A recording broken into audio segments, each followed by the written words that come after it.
સાબરકાંઠા જિલ્લાથી મહત્વના સમાચાર આવી રહ્યા છે ત્યારે ઈડર ભિલોડા હાઈવે પર ઓવરલોડ ટ્રકના ટાયર ફાટતા આગ લાગી હતી. આગ લાગતા અફરાતફરીનો માહોલ સર્જાયો હતો.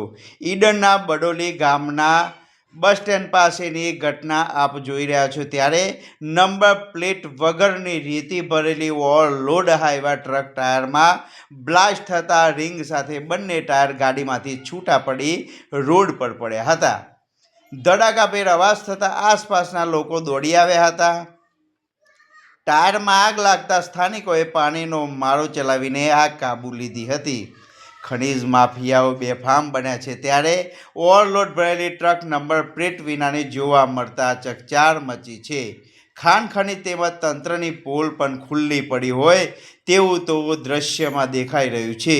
રોડ પર જ બંને ટાયર નીકળી જતા ટ્રાફિક જામના દ્રશ્યો સર્જાયા હતા. હાઈવે રોડ પર લોકોના ટોળે ટોળા એકઠા થયા હતા.